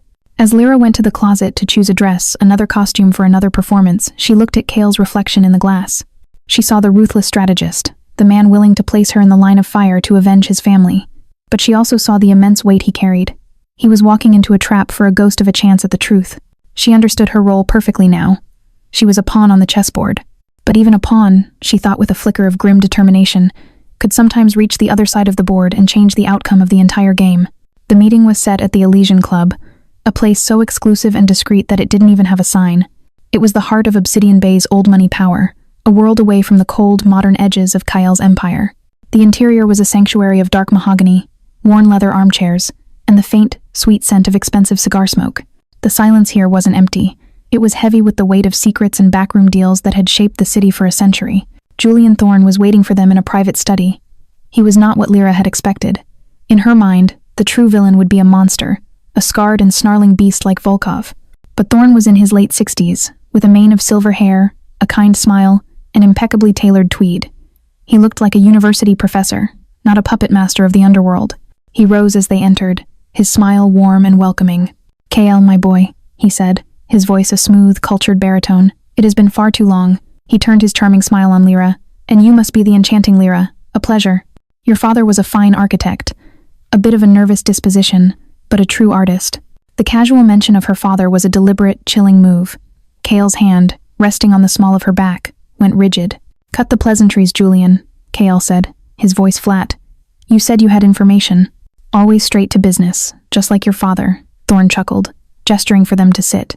He remained standing, positioning himself as the one in control. "Very well. You've spent your life hunting the ghost of Dmitry Volkov, believing he was the sole architect of your tragedy. But a wolf like Volkov always needs a shepherd to guide him to the flock. He let the words hang in the air. Your father, Marcus, was a brilliant man, but he was becoming reckless. His ambition was outpacing his caution. He was making enemies, drawing unwanted attention. He was becoming a liability to the quiet order we had all worked so hard to maintain. Order? Kael scoffed. You call what you do order? Of course, Thorn said smoothly. The natural order, predators and prey. Your father forgot his place. So, I had a discussion with Mr. Volkov. We agreed that a change in leadership was necessary for the health of the ecosystem. It wasn't a betrayal, Kael. It was a boardroom decision. Volkov was simply the instrument of the board's will. The casual, corporate framing of his family's slaughter was designed to be psychologically devastating, and it was working. Lyra could feel the rage radiating from Kael in waves. Thorn then turned his serene, predatory gaze to Lyra, and that is where your family enters the picture, a crucial piece of the puzzle. You see, Kael, the story Lyra told you about her father was incomplete. Kael's head snapped toward Lyra, his eyes filled with a new, dawning horror. Your father-in-law wasn't just a witness who ran, Thorn continued, savoring every word. He was our inside man, a reluctant one, to be sure. We used his gambling debts to persuade him to provide us with the estate's floor plans and security codes. A shame he lost his nerve at the last moment. It made the work a little messier than planned. The bomb had detonated. The partial truth Lyra had clung to, the lie she had told to protect her father, was blown to pieces. Kael looked at her, and in his eyes, she saw the final, absolute shattering of any trust that could ever have existed between them. The crack had become an abyss, and he believed she had knowingly pushed him in. With Kael reeling, Thorn played his final card. Silvio Ricci's little ambush? That was me. A test, to see the man you've become, and I am impressed. Which brings us to my offer. My gambit. He leaned forward, his voice dropping to a conspiratorial whisper. This city needs a firm hand, Kael. Not a reckless king. I am the mind. You are the sword. Merge your syndicate with my operations. Work for me. Be the powerful, violent weapon you were always meant to be, and I will provide the strategy. In return, he smiled benevolently. I will ensure the past stays buried. No one ever needs to know about your father-in-law's indiscretion. He and your lovely wife will be completely safe under my protection. It was the ultimate checkmate. He was using Kael's life's mission and his duty to protect Lyra as chains to enslave him. For a long moment, Kael was unnervingly still. He looked at Thorn, the man who had been his father's friend. He looked at Lyra, the woman who was the living embodiment of this decades-old betrayal. The rage that had been simmering for 14 years, the rage he kept locked behind walls of ice, finally broke free. It started with a low, dangerous sound deep in his chest. Then, with a roar of pure, untamed fury, he moved. He didn't pull a gun. The rage was too personal for that. He launched himself across the space between them, sending the antique coffee table flying. The serpent's mask of civility vanished from Thorn's face, replaced by a flash of genuine fear. Now, he yelled. Doors that Lyra hadn't even noticed opened, and at least a dozen of Thorn's men poured into the room, their weapons raised and aimed directly at Kael's head. Kael froze, his hands just inches from Thorn's throat. With lightning-fast reflexes, he spun around, grabbing Lyra and pulling her behind him, using his body as a shield. The study was suddenly a claustrophobic death trap. They were surrounded, outgunned, and deep in the heart of the serpent's lair. The psychological chess match was over. The battle for their lives had just begun. The air in the study was thick with the promise of violence. A dozen guns were trained on Kael, whose body was a rigid shield in front of Lyra. Julian Thorn, his composure restored, straightened his tweed jacket and smiled the serene, reptilian smile of a predator that has its prey cornered. It's over, Kael, Thorn said calmly. There is no escape. Accept the new reality. Bend the knee, or your story, and the story of the lovely Miss Calloway's unfortunate family, ends here and now. Lyra's heart hammered against her ribs. This was it. Kael was a formidable man, but he was not invincible. Trapped and outgunned, his legendary rage had led them to a dead end. But as she watched him, she realized he wasn't just standing there in defeat. His eyes, cold and sharp as flint, were in constant motion, scanning the room, calculating angles, assessing threats. He was not a beast caught in a trap. He was a wolf, momentarily cornered, preparing to tear the trap to pieces. You talk of loyalty, Thorn, Kael said, his voice deceptively calm, drawing the attention of every gunman, but all you understand is fear. He took a slow, deliberate step to the side, positioning them closer to a heavy, ornate bar cart. You want my power, but you don't have the stomach for the fire that comes with it. It was a signal. Lyra didn't know what it meant, but she felt the shift in his posture, the coiling of his muscles. Thorn chuckled. Empty threats, my boy. You have nothing. I have nothing to lose, Kael snarled, and then he moved. In one fluid, impossibly fast motion, he grabbed a crystal decanter of what looked like brandy from the cart and hurled it not at Thorn, but at the massive, roaring fireplace behind him. The decanter shattered against the stone mantelpiece, and the alcohol within exploded in a whoosh of blue and orange flame. The sudden inferno shot out into the room, causing the guards closest to it to cry out and stumble back, momentarily blinded. "Now, Lyra! Run!" Kael roared. Chaos erupted. In the instant of confusion created by the fire, Kael became a blur of brutal motion. He slammed the heavy bar cart into the two nearest guards, sending them crashing to the floor. He wrenched a pistol from one of their hands, spun, and fired 2 shots not to kill, but to disable. One guard dropped his weapon, clutching a shattered kneecap. Another went down with a shot to the shoulder. Lyra, propelled by pure adrenaline, did as he said. She ran for the door they had entered, her heart pounding in her ears. A guard blocked her path, reaching for her. Before he could grab her, Kael was there, striking the man in the throat with the butt of his pistol, sending him gargling to the floor. "Not that way. They'll be waiting," Kael yelled, grabbing her arm and pulling her toward a different door, one concealed behind a tapestry of a medieval hunting scene. Alarms began to blare throughout the club, a high-pitched, incessant scream. They burst through the hidden door into a narrow, dimly lit service corridor. Footsteps pounded behind them, and shouts echoed through the club. "This way," Kael commanded, never releasing his grip on her arm, pulling her along in his wake. They were a whirlwind of desperate survival. He was the spearhead, clearing their path with ruthless efficiency, while she was his shadow, following his every move without hesitation. As they rounded a corner, a guard appeared, raising his weapon. Kael shoved Lyra hard against the wall, shielding her as he fired. The guard fell, but another was right behind him. Stepping out from an alcove, his aim steady on Kael's exposed back. There was no time for Kael to turn. "Kael," Lyra screamed. Without thinking, she grabbed the only thing within reach, a heavy, industrial fire extinguisher mounted on the wall. With a surge of desperate strength, she swung it off its bracket and hurled it at the gunman's legs. It wasn't a powerful blow, but it was unexpected. The heavy cylinder crashed into his shins, causing him to cry out and stumble, his shot going wide and burying itself in the plaster wall. That was all the time Kael needed. He spun around, his face a mask of cold fury, and neutralized the threat with a final, deafening shot. He looked at Lyra for a fraction of a second, his eyes wide with a mixture of shock and something else she couldn't decipher. There was no time for words. He grabbed her hand again, and they were running. The corridor emptied into the club's cavernous kitchen. Chefs and staff screamed and ducked for cover as Kael and Lyra burst through, overturning a cart of vegetables to create an obstacle behind them. They scrambled out a back delivery exit and into a cold, rain-slicked alley. "Here!" Kael yelled, pulling her toward a solid-looking steel dumpster. He braced himself and kicked a small, almost invisible panel on the wall beside it. It was a maintenance access hatch, leading to the underground parking garage. They scrambled through the tight opening, emerging into the echoing concrete expanse, just as Thorn's men spilled into the alley behind them. "Leo!" Kael bellowed, his voice echoing through the garage. Headlights flashed at the far end of the level. A black armored sedan, different from the one destroyed in the ambush, screeched around a corner, its tires smoking. Leo was behind the wheel, his face grim. He threw the rear passenger door open without stopping the car. "Go, Lyra, go!" Kael ordered, pushing her toward the moving vehicle, turning to fire 2 covering shots back at their pursuers. Lyra ran, her lungs burning, and leaped through the open door, tumbling onto the leather seats. Kael was right behind her, diving in as Leo slammed his foot on the accelerator. The door swung shut just as a volley of bullets sparked against the car's armored body.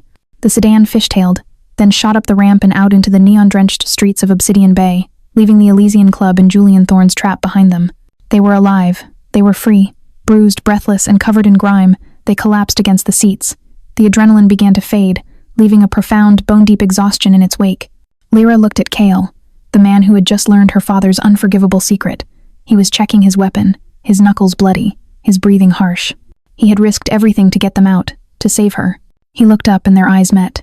The betrayal, the anger, the lies, it was all still there, a massive, gaping wound between them. But now, something new had been forged in the heat of their escape. A raw, undeniable, and deeply complicated bond. They had fought together, they had saved each other, and in the shell-shocked silence of the getaway car, that was the only truth that seemed to matter. The ride back to the cliffside fortress was a silent, high-speed blur. The moment the armored gates closed behind them, the illusion of safety shattered. This house was no longer a sanctuary. It was a target. Julian Thorne was not a man who accepted failure. He would come for them, and he would come with everything he had. Inside, Kael went straight to a panel hidden behind a large abstract painting. His fingers flew across a keypad, and with a series of heavy, echoing thuds, steel shutters descended over the massive glass windows, plunging the great room into a dim, artificial twilight. The house was now in lockdown. Lyra stood in the center of the room, her body aching, her mind reeling. The betrayal, the escape, it all swirled together. Kael turned from the panel, his face grim, his eyes holding the cold, hard clarity of a man at war. The anger and disgust from before were gone, burned away by the fires of their escape and replaced by a brutally practical focus. "He knows your father was an accomplice," Kael stated, his voice flat. "That was my last piece of leverage, and Thorn just took it off the board. Now he will try to eliminate all loose ends. That means us. And it means your father." The words hit Lyra with the force of a physical blow. "What are we going to do?" "First, you are going to tell me everything," he commanded. "Not the half-truths, not the lies of omission. Everything your father told you. Every detail. Our lives may depend on it." For the first time, he was not accusing her. He was consulting her. He was treating her like a partner in their mutual destruction. And so, the full, ugly truth spilled out of her: the blackmail, the floor plans, Ricci's role, her father's cowardly complicity. She told him everything, expecting to see the hatred return to his eyes. Instead, he just listened, his expression hardening with each new detail, filing the information away. "Leo is getting your father now," he said when she had finished. "Bringing him here. It's the only place he might survive the night." He walked to a section of the library bookshelf and pulled on a false book, revealing the steel door of a hidden armory. "Thorn thinks I'm a brute. He's about to find out how methodical a brute can be." The attack came less than an hour later. It was not a chaotic raid, but a coordinated, military-style assault. Muffled explosions echoed from the perimeter as Thorn's men disabled the outer defenses. The security monitors, which Kael had switched on, showed teams of armed men advancing on the house from all sides. Kael was a whirlwind of deadly preparation. He emerged from the armory with a high-powered rifle and several handguns. He tossed a small toy radio to Lyra. "Stay in this room," he ordered, gesturing to his office, which had a direct view of the main security monitors. "You will be my eyes. You will tell me their positions, how many, and what they're carrying. You will not be a victim, Lyra. You will be a soldier. Can you do that?" She nodded, her throat tight with fear, but her hands steady as she took the radio. Yes, the battle for the house began. The next hour was a living nightmare of gunfire, shouting, and the percussive thud of bodies hitting the floor. Lyra's voice was a calm, steady presence in Kael's ear, a stark contrast to the chaos unfolding on the screens. Two men approaching the west terrace, carrying breaching tools. "They've disabled the cameras on the south wall. You're blind on that side. Kael, there's a team on the roof." He moved through his house like a ghost, a brutally efficient engine of destruction. He used the corridors and shadows he knew so well, neutralizing threats with a chilling precision that Lyra watched with a mixture of terror and awe. They were a seamless team, bound together by the radio waves and a desperate will to survive. Then, the south wall exploded inwards. A shaped charge blew the reinforced concrete apart, and Thorn's men began to pour into the lower level. "Kael, they're inside! The south storage room!" Lyra yelled into the radio. "I'm pinned down." His voice crackled back, punctuated by a burst of gunfire. Lyra knew she had to do more. Leaving the office, she grabbed the heaviest object she could find, a solid bronze statue from a side table, and crept toward the main staircase. Below, she saw a gunman advancing on Kael's position, his back to her. As he raised his rifle to get a clear shot, Lyra, with a guttural scream, heaved the statue over the railing. It fell 2 stories, crashing down on the man's shoulders and sending him to the floor in a heap. The diversion gave Kael the opening he needed. He dispatched the remaining hostiles on his level with ruthless speed, but the main assault had been a feint. As Kael was securing the lower level, Lyra heard a sound behind her, the click of a gun's hammer. She turned slowly. Julian Thorn stood there, a smug smile on his face, his silver hair perfectly in place despite the chaos. He held a pistol aimed directly at her. "A spirited woman," Thorn said. "I can see the appeal." "It's over, Thorn." Kael's voice boomed as he appeared at the bottom of the staircase, his rifle trained on his nemesis. "On the contrary, my boy," Thorn said, grabbing Lyra and pulling her in front of him, the gun now pressed to her temple. "It is just beginning. Drop your weapon, or she dies. A familiar choice for you, isn't it? Watching someone you care for die while you are helpless to stop it." Kael froze, his face a mask of pure, unrestrained fury. He was 16 again, watching his mother through a security feed. But Lyra was not his mother. She was not a helpless victim. She looked at Kael, her eyes wide, and saw the agony in his. In that moment, she knew what she had to do. "His name," she choked out, looking at Kael. "The business my father told me about, the one that ruined him. It was Thorn's company. He betrayed my father, too. Years ago." Thorn, momentarily confused by the non sequitur, glanced at her. "What nonsense are you?" It was the only distraction Kael needed. He didn't drop his weapon. He fired. Not at Thorn, but at the massive crystal chandelier hanging directly above him. The rifle shot shattered the chain. and the Hafton monstrosity of glass and metal came crashing down. Thorn cried out, instinctively shoving Lyra away to save himself. He was a fraction of a second too late. The chandelier slammed into him, crushing him beneath its weight in a final glittering explosion. Silence. The sudden, profound silence of the battle's end. The assault from outside had ceased, its leader now gone. The house was in ruins, smoke filling the air. Kael raced up the stairs, his eyes wild with fear, searching for Lyra in the wreckage. She was alive, pushed clear of the impact, covered in dust and a few superficial cuts from the shattered crystal. He reached her, his hands checking her for injuries, his touch frantic. He pulled her to her feet, his hands framing her face. Lyra. Just her name, a breath of pure, unadulterated relief. They stood there, amidst the ruins of his home and the wreckage of their lives. The battle was won. The serpent was dead. The ghosts of the past had finally been exorcised by the violence of the present. They looked at each other, the smoke and dust swirling around them, two survivors bound by secrets, lies, and a shared, desperate fight for their lives. The war was over. The profound silence that followed the battle was broken only by the distant wail of sirens. Kael stood amidst the wreckage of his home, the air thick with the smell of smoke and cordite. He had already made the call. Leo was handling it, feeding a carefully constructed narrative of a targeted home invasion to a select few contacts within the OBPD. The bodies and the evidence would be gone before the official investigation ever began. The system he had built to protect his criminal empire was now working to erase the war that had been fought within its heart. Lyra was sitting on the one unturned sofa, her body trembling with reaction. The adrenaline was gone, leaving behind a bone-deep ache and the chilling memory of the fight. The house, her gilded cage, was almost unrecognizable. Bullet holes pocked the walls, furniture was overturned, and the spot where the chandelier had fallen was a glittering wasteland of shattered crystal. Kael walked over to her, his movements slow and weary. He knelt before her, just as he had after the ambush, but this time, the space between them was free of lies. He reached out and gently brushed a shard of glass from her hair. "You're bleeding," he said, his voice rough. He gestured to a deep scrape on her forearm where she must have hit the ground. Without a word, he retrieved the first aid kit again. He sat beside her on the sofa, and in the dim, pre-dawn light, he began to clean her wounds. His touch was incredibly gentle. She took the cloth from him and began to clean the cut on his cheek, her fingers brushing against the faint line of his old scar. They tended to each other's injuries in a shared, intimate silence, a wordless acknowledgement of the battle they had just survived together. The anger and betrayal that had defined them felt like a distant memory, burned away in the fight for their lives. Just as he was finishing, the sound of the front door opening made them both flinch. Leo entered, his face grim. Behind him, looking small and utterly broken, was Arthur Calloway. Arthur stared at the devastation, his eyes wide with horror. He saw the bullet holes, the blood, and then he saw his daughter, bruised and disheveled but alive. He looked at Kael, the man whose life he had irrevocably damaged 14 years ago, and his face crumpled. He began, his voice choked with shame. "I am so sorry. For everything."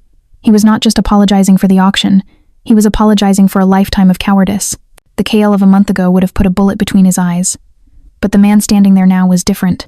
He looked at Arthur, not with the burning rage of a vengeful son, but with a profound, glacial weariness. He was tired of the ghosts. "Your debt is paid," Kael said, his voice cold but final. "It was paid in blackmail, in secrets, and finally, tonight, in blood. The past is buried, Calloway." Along with Julian Thorne, he took a step toward the broken man. "Now you will get out of my city. You will disappear and you will never come back. Your daughter," he glanced at Lyra, "will decide if she ever wants to see you again. That is the only mercy you will get from me." It was not forgiveness. It was a release. A closing of the book. Lyra walked over to her father, who was openly weeping now. She hugged him, a gesture of farewell. "Go, Dad," she whispered. "Start over. Be the man Mom thought you were." She watched as Leo escorted him out of the house and out of her life, at least for now. The final tie to her old world was severed. She turned back to find Kael watching her, his expression unreadable. They were finally, truly alone. The secrets were out, the enemies were dead. "The house is a wreck," she said, her voice small in the vast, broken room. "It's just stone and glass," he replied, walking to stand beside her. "It can be rebuilt." He looked at her, and his eyes were raw with a vulnerability she had never seen. "I was wrong, Lyra. To blame you for his lies. I was so consumed by the past, I couldn't see the truth right in front of me. We were both trapped by it," she said softly. He reached out and tentatively took her hand, his fingers lacing through hers. The simple touch was more intimate than their kiss, more profound than their dance. It was a choice. "When I was in that panic room, watching my mother die, I made a promise," he murmured, his voice thick with emotion, "that I would never be weak again. that I would never care about anyone enough for them to be used as a weapon against me. I built this house, this life, this empire, all of it as armor. He looked at her, and his grip on her hand tightened. And then you came into my life, a ray of light in this frozen place I had built. And tonight, when Thorn put that gun to your head, I realized that my armor was worthless, because you are the one thing I am not willing to lose. Tears streamed down Lyra's face, but for the first time, they were not tears of fear or sorrow. They stood there as the first, pale rays of dawn began to creep through the shattered windows. The storm was over. The night had been long and brutal, filled with ghosts and monsters. But now, after the fire and the fury, a new day was breaking. The house was in ruins, and their pasts were scarred, but they were standing together, holding hands, facing the sunrise. The future was unwritten, but for the first time, it felt like a promise, not a threat. 1 year later, the house on the cliff was reborn. The scars in the stone and concrete had been repaired, but it was not the same house. The cold, minimalist fortress had given way to something new. The walls were painted in warm, inviting colors. Soft rugs covered the once bare floors, and flowers, bright, vibrant arrangements of lilies, roses, and sunflowers were everywhere, a constant, cheerful rebellion against the gray stone and sea. The house was no longer a monument to a painful past. It was slowly, surely, becoming a home. The changes were not just in the decor. The Onyx Syndicate, under Kael's restructured leadership, had begun a slow, deliberate pivot. The old, violent ways were being purged. Kael was still the most powerful man in Obsidian Bay, but his power was now wielded with a surgeon's precision, not a butcher's rage. He was building an empire that could last, one that could one day be legitimate. Lyra stood on the newly rebuilt terrace, a letter in her hand. It was from her father. He had settled in a small coastal town hundreds of miles away, working as a draftsman. The letter was simple, filled not with excuses, but with a quiet, humble account of his new, sober life. He didn't ask for forgiveness, only to let her know he was trying to be a man worthy of her mother's memory.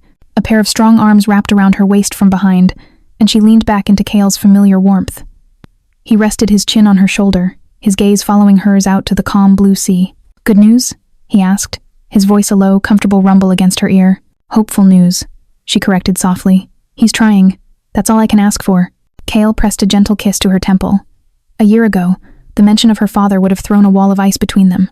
Now, it was just a part of their shared story, a scar that had healed over, no longer painful to the touch. "You know," Lyra said, turning in his arms to face him, "when I first came here, I thought this was the most beautiful, lonely place I had ever seen." "It was," he admitted, his thumb stroking her cheek. "I built it to be. A prison to keep the world out, and to keep my ghosts in." "And now?" she asked. A slow, genuine smile spread across his face, a sight that still made her heart skip a beat. "Now, it's just the place where my life began." He looked around at the rebuilt home, at the light streaming through the clean glass. "The real work, the rebuilding, it didn't start until you agreed to help me pick out paint colors." She laughed, a bright, happy sound that bounced off the stone walls. "You hated that yellow I picked for the guest room." "I have a reputation to maintain," he deadpanned, pulling her closer. "The shadow of the bay cannot have a guest room the color of a daffodil. It's bad for business." Their easy, playful banter was the true testament to how far they had come. They had navigated the labyrinth of their pasts, faced down their demons, and emerged on the other side, not unscathed, but whole. Lyra had finished her degree, and with Kael's backing, had established the Callaway Foundation, a charity that funded arts programs for underprivileged children across the city, starting with a major endowment for Dr. Thorne's art therapy wing. She had found her own power, not as a Mafia wife, but as a force for good in the city Kael controlled. She was the light to his shadow, and together, they were finding a new kind of balance. He led her to the edge of the terrace, the place where he used to stand alone for hours. The sun was beginning to set, painting the sky in fiery strokes of orange and pink.